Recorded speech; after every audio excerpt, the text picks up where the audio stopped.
Welcome to the Reality Revolution. I'm your host, Brian Scott. Today will be our first day to read Robert Collier. No, I can't believe it's taken me this long, but Robert Collier was an amazing writer. And so I can't wait to introduce Robert Collier's writings to our current collection on the Reality Revolution. Robert Collier was a fantastic New Thought author that had been an advertising salesman, according to his biography, because of an earlier seemingly undiagnosable illness, finally cured through Christian Science.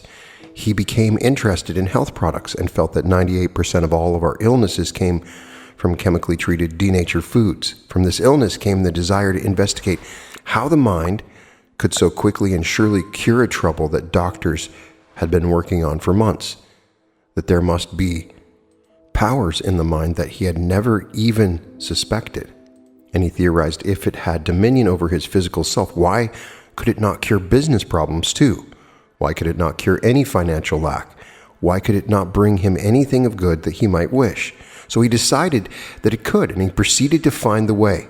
For long months, he studied hundreds of books and courses on everything relating to New Thought, metaphysics, occult, and success. Whole religion seemed to be built on it. He delved into the deepest mysteries of the masters, and it was a long time before he began to find parts that were really workable in everyday life. A long time before he realized tangible results from his efforts. But when results began, they came quickly.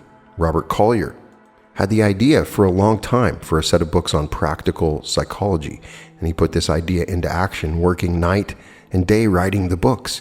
Within 6 months after the books were published, he received more than $1 million in orders for them. The books were entitled The Secret of the Ages. He sold over 300,000 sets of them. The books really worked, and he received thousands of letters telling of results obtained from reading these books. He wrote 4 more courses: The God in You, The Secret Power, The Magic Word, and The Law of the Higher Potential. He later combined this material into a book called The Law of the Higher Potential. It has been renamed Riches Within Your Reach. He also condensed 7 volumes of The Secret of Ages into one book, which has proven to be a bestseller for many, many years. It's been translated to several languages and sold all over the world. Passing away in 1950, his kids and grandkids have continued to support his work. There are some really interesting ideas that he espoused, nothing shockingly different than what we've been talking about, but he had a certain way with language like many of these authors, and they were very powerful. For instance, he had the idea that in action, begin to free yourself at once by doing all that is possible within the means you have. And as you proceed in the Spirit, the way will open for you to do more. For affirmation, you must intensify and render continuous by repeatedly presenting with suggestive ideas and mental pictures of the feast of good things and the flowing fountain which awaits the successful achievement or attainment of the desires. And in conflict, one might as well try to ride 2 horses moving in different directions as to try to maintain in equal force 2 opposing or contradictory sets of desires. For desire, he says, plant the seed of desire in your mind, and it forms a nucleus with power to attract to itself everything needed for its fulfillment. Many of these ideas are great, and there's even more. The reason that I've chosen today's writing is it is personally powerful for me. It is the poignant and powerful idea that it's the giving, not the getting. The secret to your power is to pray for others and help others and be of service to others, and you will get everything that you want. This took me a while to learn. It's so easy when you have all these concerns and worries and fears in your life to focus on what's going on for you. It's very easy to say, I don't have time to worry about all those other people out there. I have such terrible things going on in my life that I must focus on these things. In the Bible, it's clearly shown that once you start to pray for others and be of service to others, that all of your prayers will come true. And I found this more and more every day. That's why I am so excited to pray for you when people say, can you imagine for me? And I do that. And a lot of people don't understand why this is true. The service to others path has greater power. When you're actively in service to others, praying for others, trying to help others, a great amount of power comes to you. Why is that? Robert Collier discusses this in the book The God in You in a section called After It's Kind. And it's so poignant. When you finish this, you'll understand why. If you can just get out of your own head, focusing on your own stuff just for a second, all of your stuff will be taken care of. Robert Collier begins by saying, do you know what is the most important lesson in the whole Bible? Do you know what principle was considered so vital that God is said to have used it on 3 of the 6 days of creation? And it is repeated no less than 6 times in the first chapter of Genesis alone. Just this, everything reproduces after its kind.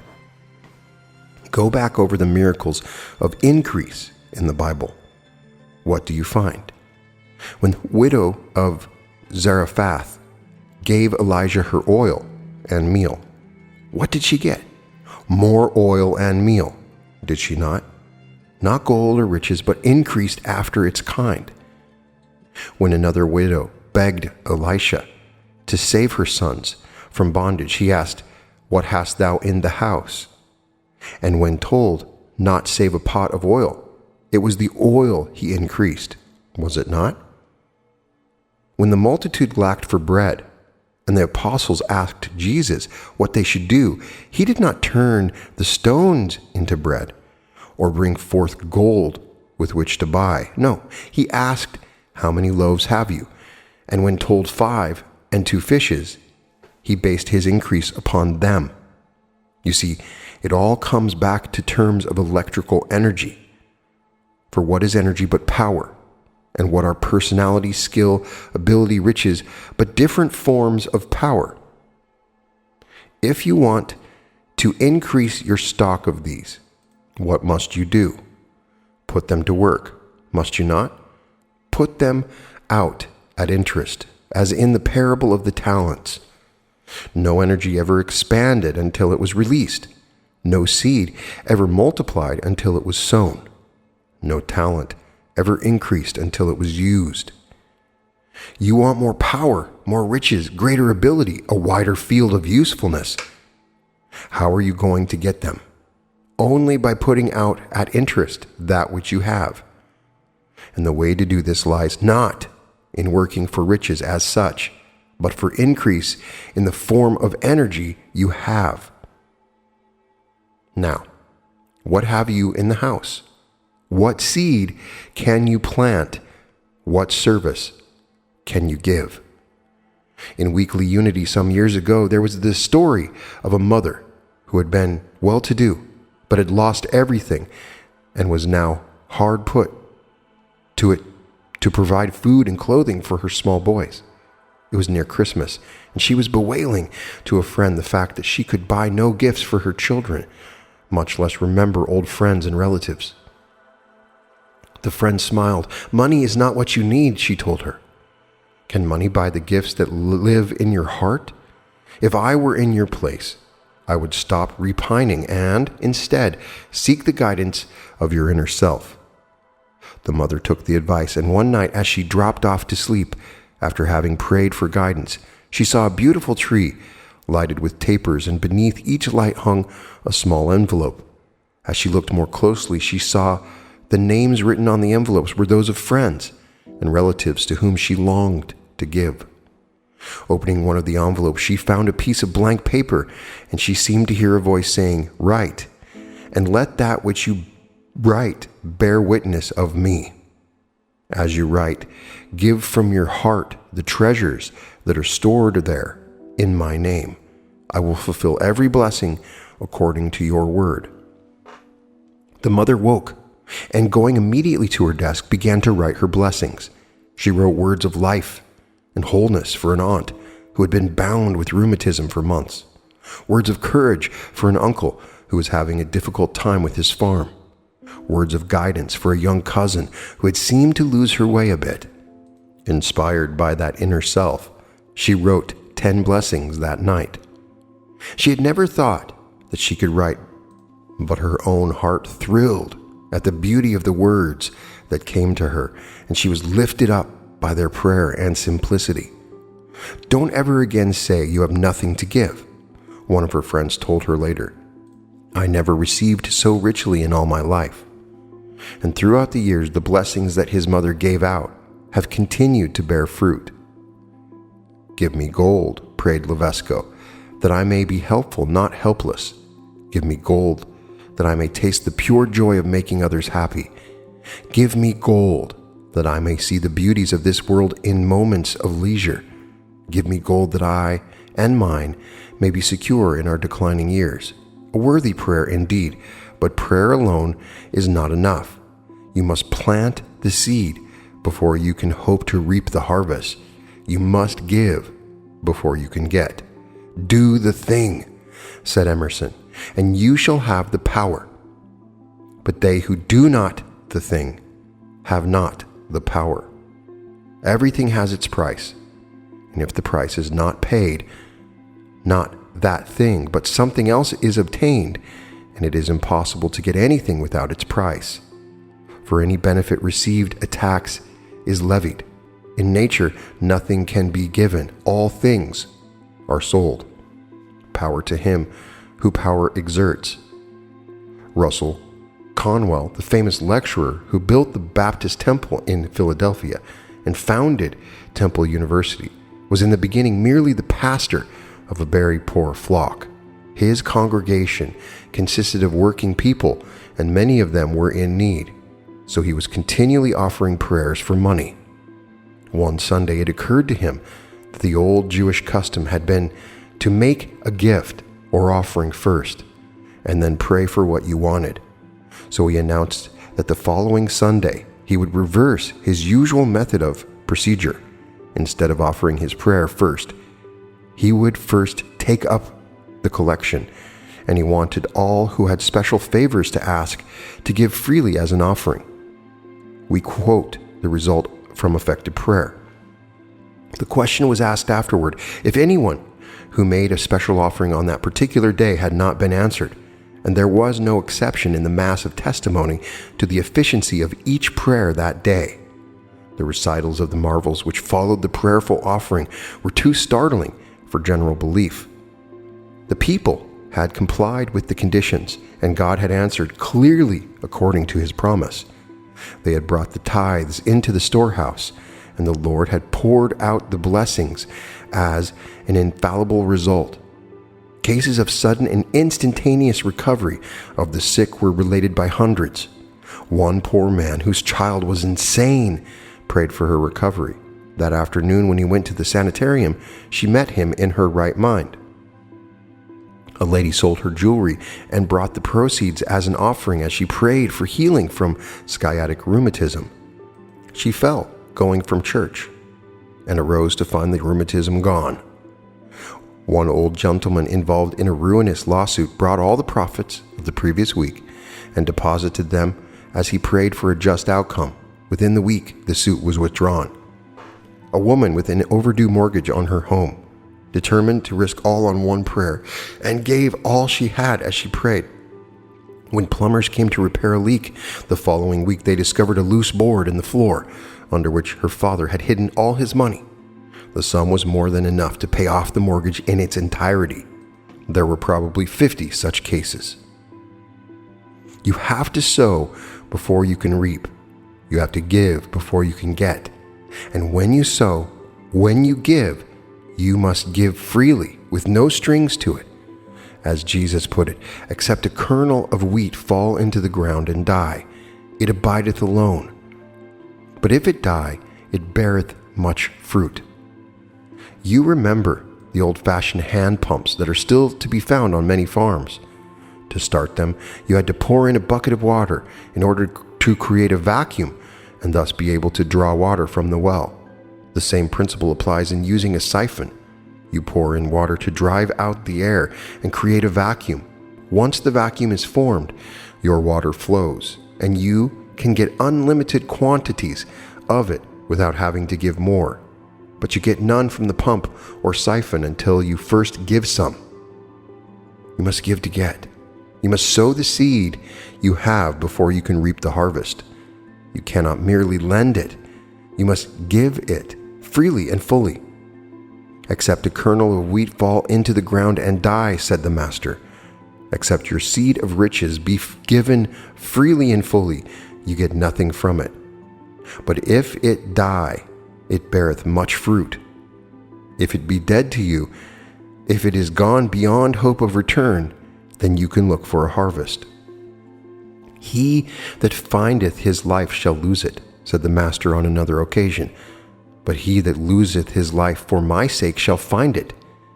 He that gives all he has in the service of his fellows shall find that in so doing he has planted seeds which will bring him a harvest of happiness and plenty.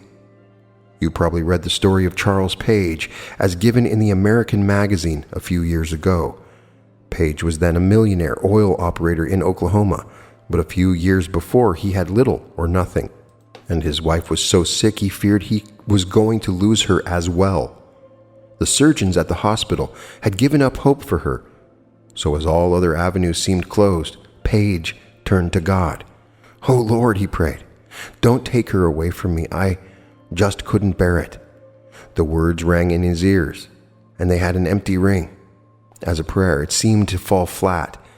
Why should the Lord interfere for him if the only reason he could offer was that he couldn't bear it?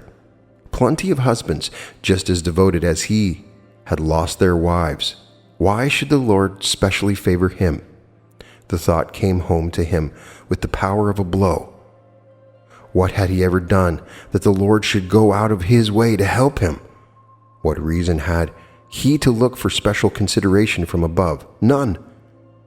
He'd been a decent enough citizen, but no more so than the average, and kneeling there, he couldn't recall a single thing he had done which would entitle him to ask favors from the Lord.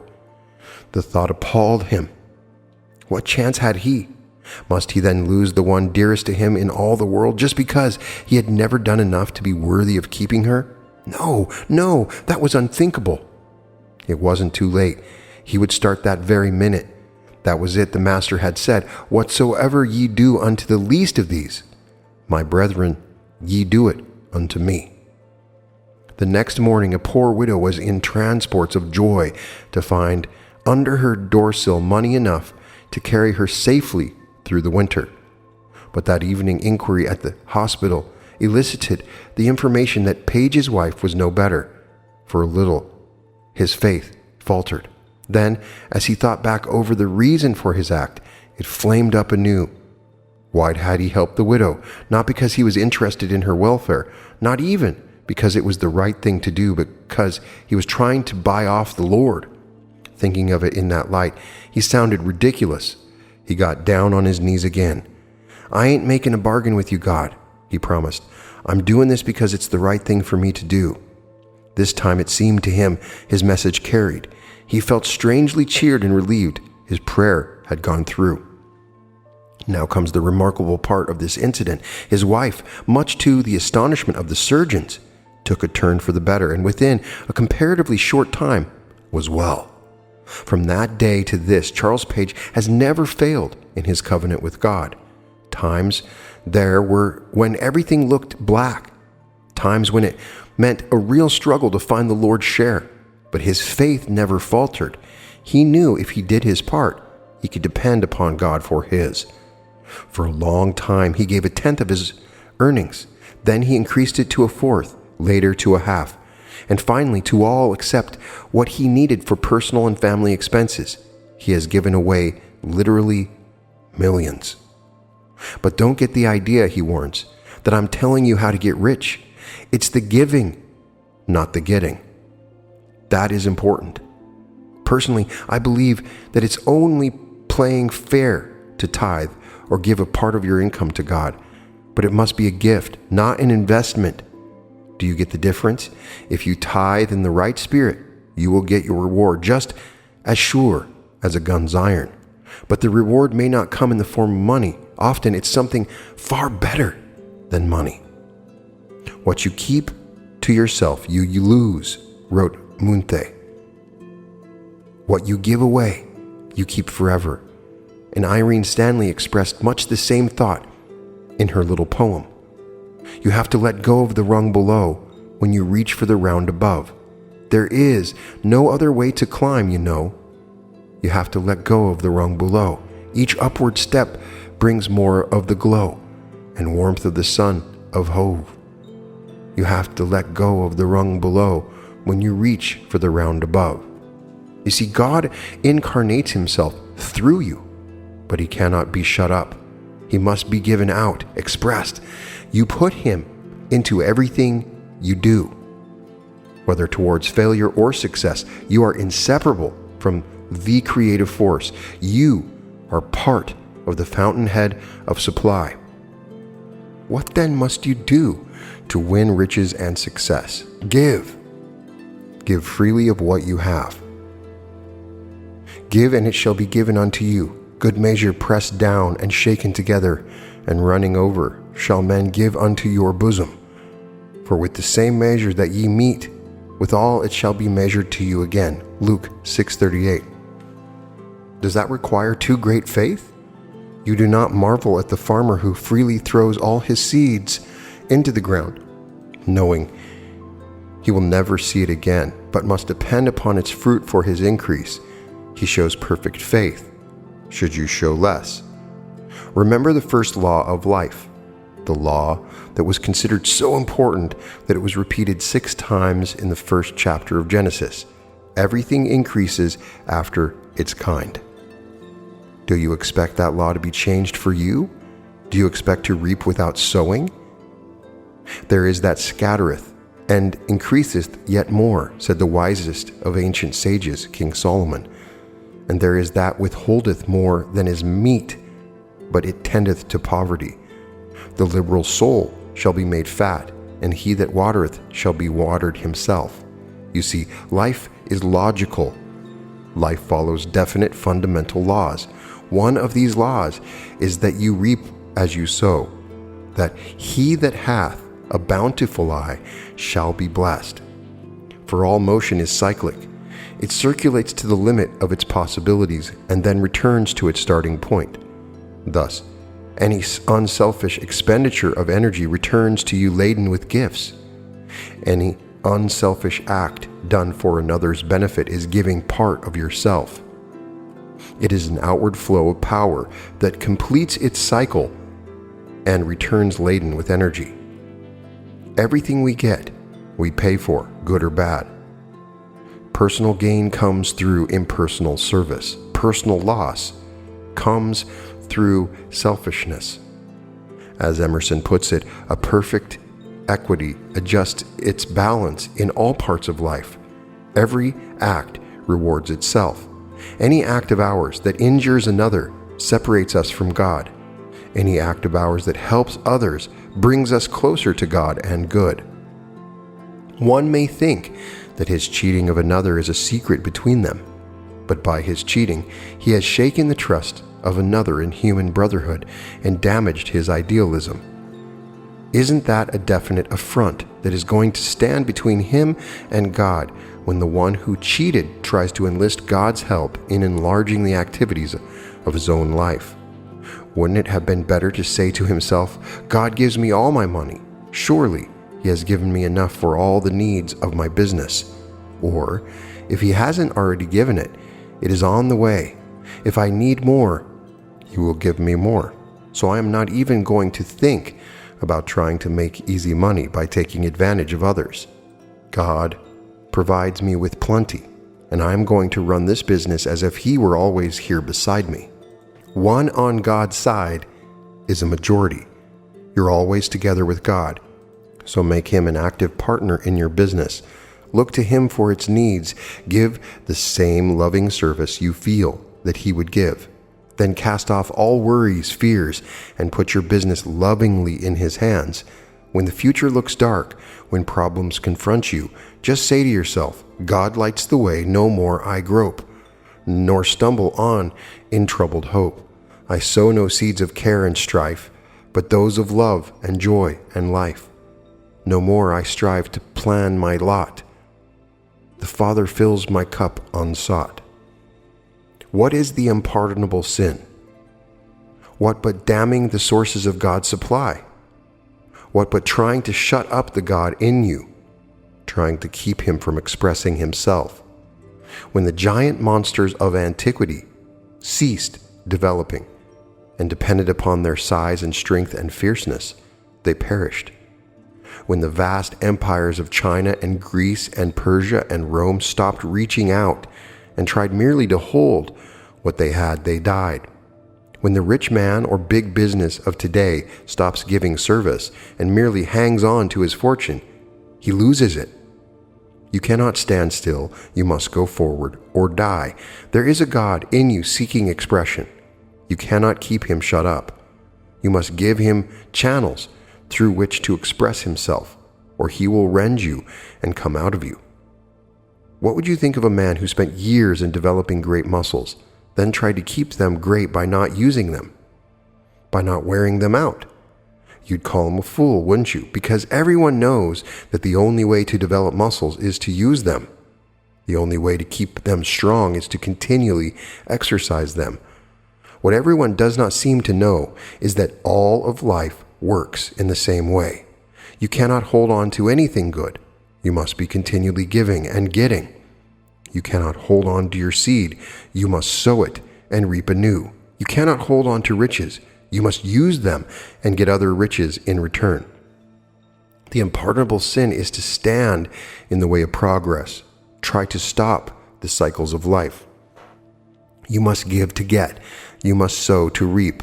The unprofitable servant in Jesus' parable was not the first or the only one to be cast into outer darkness, where is weeping and gnashing of teeth from burying his talent. The ones who became rulers over many things were those who freely used what they had, who started riches flowing. So when a talent is given you, don't try to hide it away or bury it. Don't dam up the channels of supply with the few dollars you have, and thus prevent the unlimited riches of God from flowing to you. Set up your generator, which is the service you have to offer your fellow man. Turn on the steam by giving to it all the power, all the skill, all the intelligence you have. Then start the flow of riches with your faith by cheerfully pouring into the channel of service all that you have. That means buy the things that are necessary to your development and that of your family. Pay your just debts. Though it leaves you without a cent in your purse, put your dependence not on the few dollars you have in hand, but on the great ocean of supply above and about you. Use the few dollars you have to create the vacuum, which shall poke a hole in the bottom of that ocean and start the unending flow of riches pouring into you. You remember that Jesus once likened the power of God to the leaven in bread. You put a tiny yeast cake into a great pan of dough, and it affects the whole mixture. It makes it grow. Apparently, it increases the quantity of flour, milk, eggs, and other ingredients. Certainly, it makes them bulk to several times their original size. That yeast is the God in you that you put into your circumstances, your affairs.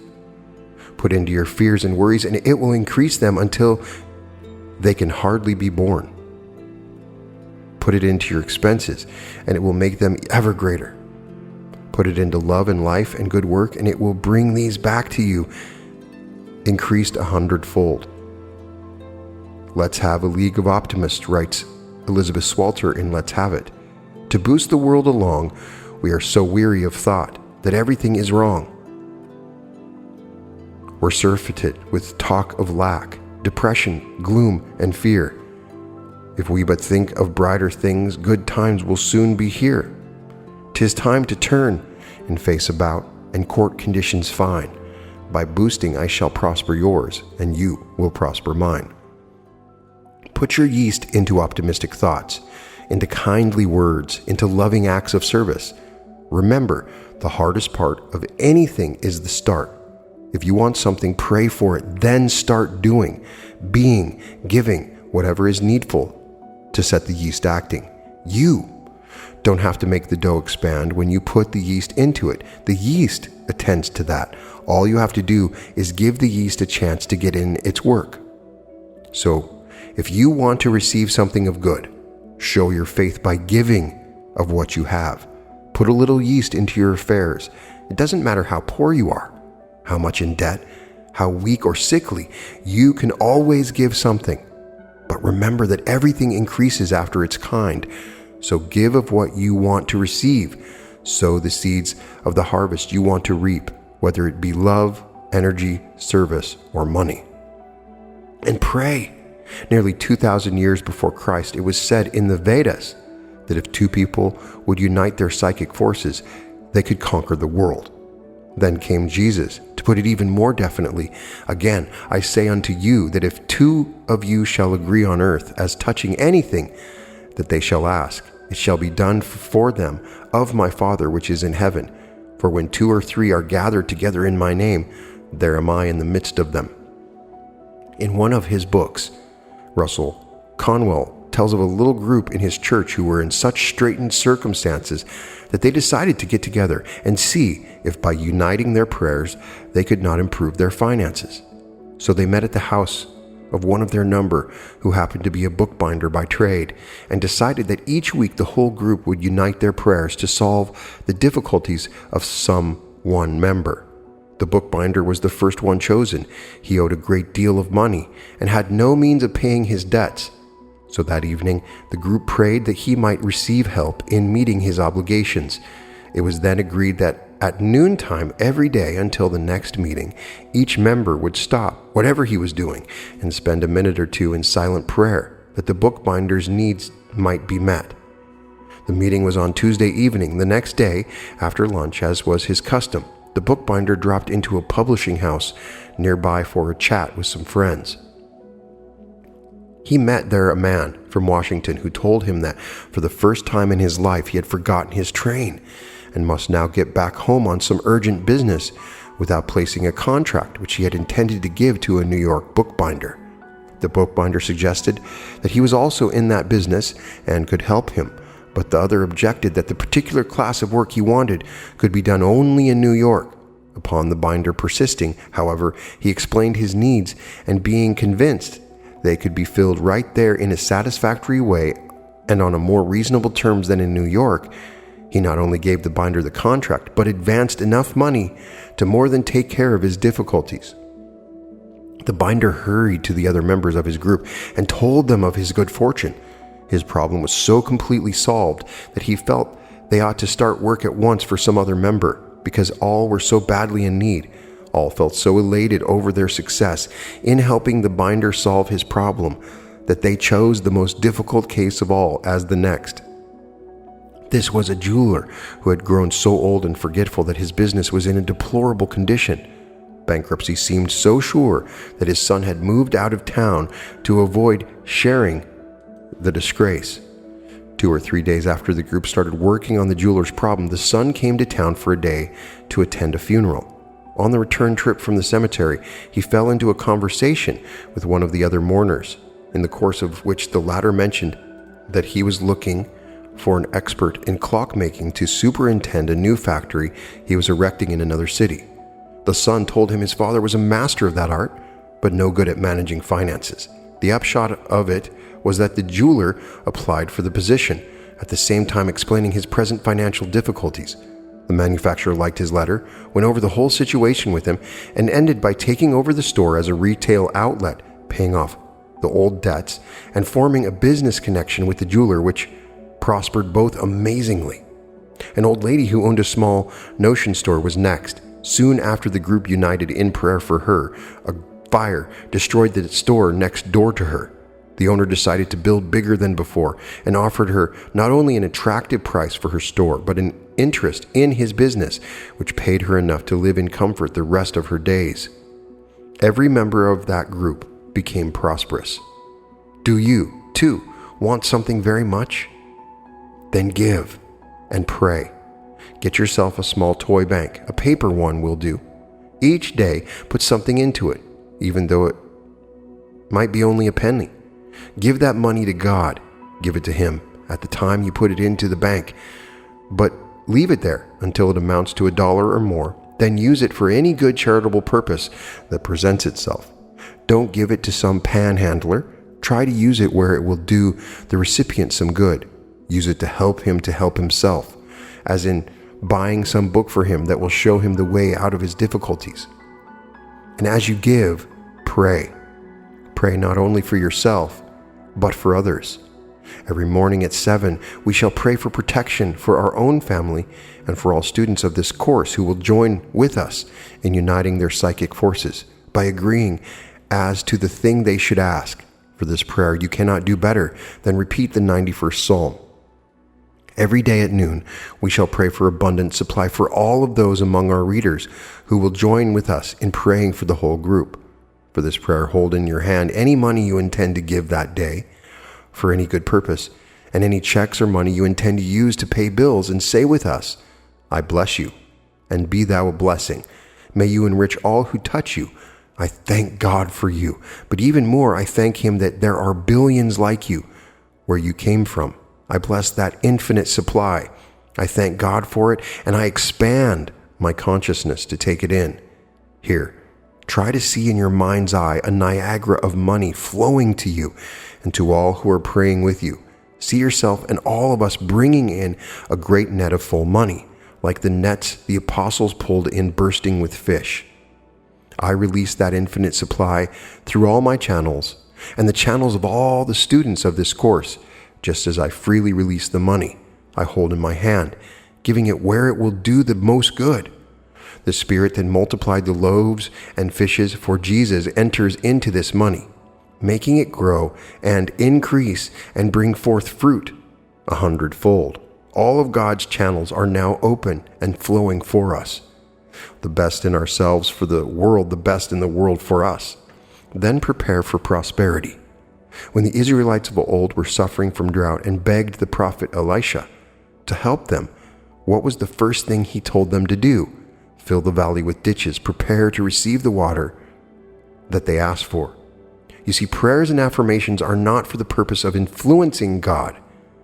He has already done his part. All of good is always available to each of us.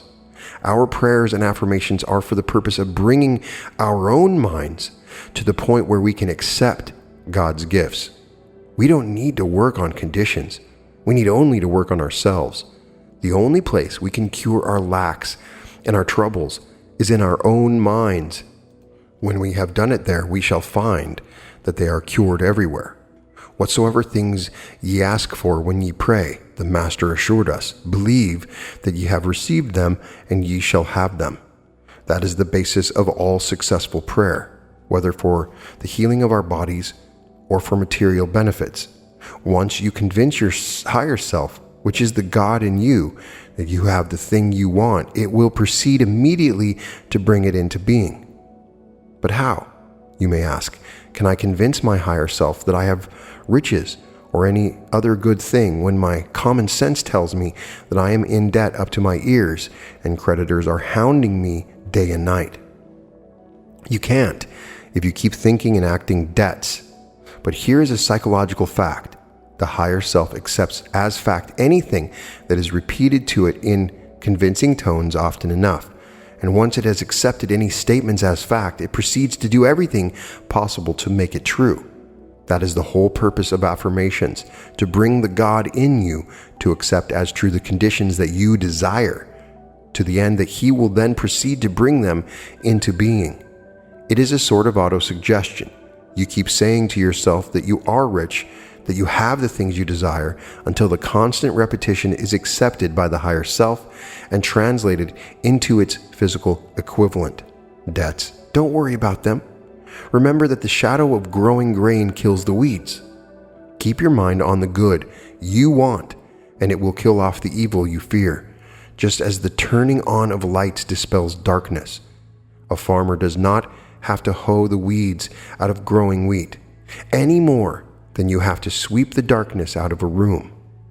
Neither do you have to worry about debts or lack. Put all your thoughts and all your faith in the riches you are praying for, and let them dispel the debts. But don't worry, If you can't summon such faith right out of the blue, most of us have to lead up to it gradually. Start with QA's well-known affirmation. Every day, in every way, we are getting richer and richer. Use that to prepare your higher self for the stronger affirmations. Then, when your faith has grown stronger, claim the thing you want. Affirm that you have it, and insofar as possible, act as though you had it. Write it in your heart that each day is the best day of the year, that now is the accepted time, now is the day of salvation. Then thank God for the good you have been praying for. Believe that you have received, and give thanks. Remember this: God's will always works when you offer no resistance to it.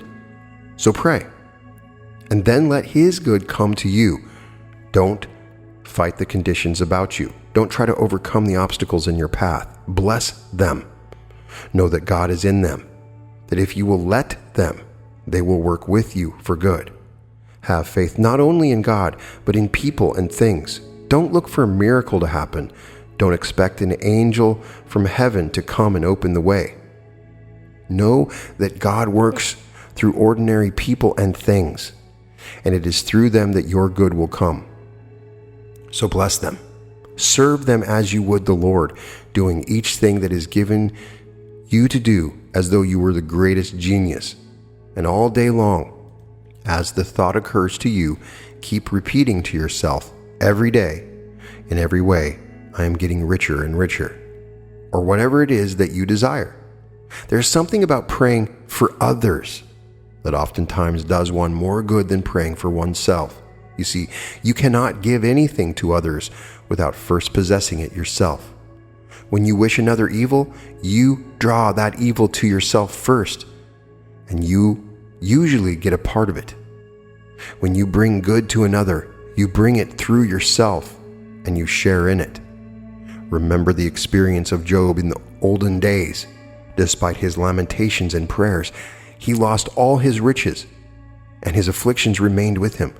But then misfortune fell upon his friends as well. And in his sympathy for them, Job forgot his own ailments and prayed for his friends. And it is written that the Lord turned the captivity of Job when he prayed for his friends, and the Lord gave him twice as much as he had before. For who upon the hearth can start a fire and never warm the stone? Or who can cheer another's heart and not his own? I stilled a hungry infant's cry, with kindness filled a stranger's cup, and lifting others, found that I was lifted up. So I'm calling upon anybody listening to this episode. If you're praying for something or struggling with something, put it in the comments. Give me an opportunity to pray for you, and everybody else that's listening to this an opportunity to pray for you. Join my Facebook group, The Reality Revolution. People come on all the time asking for prayers, and it gives you a chance to pray for other people. It has helped me immensely. Also, I look at the teachings of Neville Goddard, and he confirmed this in multiple places. Imagine when you pray for someone, God's power is flowing through you to them. So the more you pray for others, the more of God's power flows through you to them. Imagine it like water, as Neville Goddard describes it. Imagine that you're watering a garden of your friends and neighbors, and you need water to water the garden. So as you water, more and more water flows through you.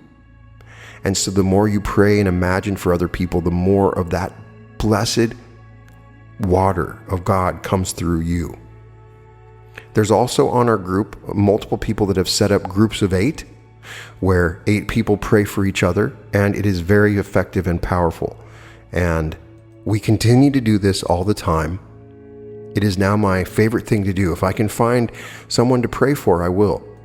Part of it is it just gets you out of your mind. If you're sitting focusing on all your problems all the time, they're going to get worse, because you always get more of what you're focusing on. So once you start focusing on other people, then you're not increasing your own problems. And then you start imagining for yourself in a better way. There are a variety of reasons why this is effective. And as he says, you don't have to have perfect faith. I can only give you an example in my own life.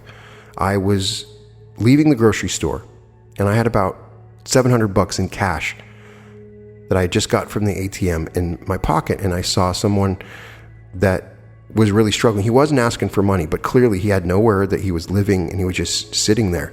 And I gave him $20. He got up and he buckled his knee and he fell down, and I could have easily given him more money. And I told him, I'm so sorry. And he said, it's okay, just I'm living a bad life. And the voice inside of me said, you had $680 more that you could give him and that you did not give him.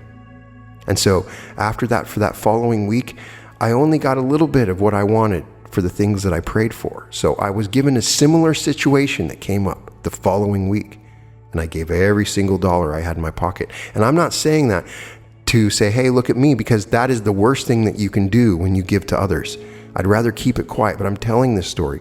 And following that, the blessings that came to me following that, and I was not expecting any blessings.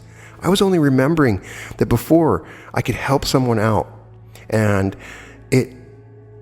it dawned on me when I was talking to this person that this person would not be helped by $20, that they would not get, and they desperately needed a place to live and just that little bit so they could help pay off some other people. And so I gave them all the money that I had in my pocket. First of all, it felt so good. And as I felt so good, I started to see the repercussions of this for days, if not months afterwards. Maybe it was all me, but it still was very powerful. And so I'm always looking for opportunities, and I'm still not very good at it. I still need to work on it. I still have that selfish part of me that I need to keep this aside and put this in my savings so that I can be okay in the future. And so nobody is perfect, but if you test it, if you test this, I promise you, you will see results. You don't have to tithe to your church. You have to tithe to God. As Neville Goddard explains, it's not your church that you're giving money to. You're giving money to God, and you see God all around you. We are all God. So if I can help you, you're God, then I'm helping God. I'm giving to you, I'm tithing to God. So I would love to get your success stories. When you have crossed that Rubicon where you say, I'm not going to worry about myself anymore. I'm going to start be of service to others, even when you're really, really struggling on something that's happening now. What a leap of faith when you are struggling to find love, or if you're homeless or whatever it is, and you say, okay, I'm going to try to stop thinking about myself for a little while, and I'm going to start thinking about other people's, and how can I be of service to them, how I can give. Another cool aspect of this is that whatever it is that you have, you can increase. So God will take what you have and increase it. If you don't have it, can't increase it.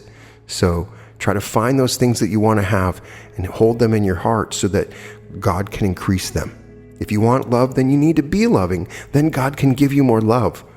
He will always increase what you have.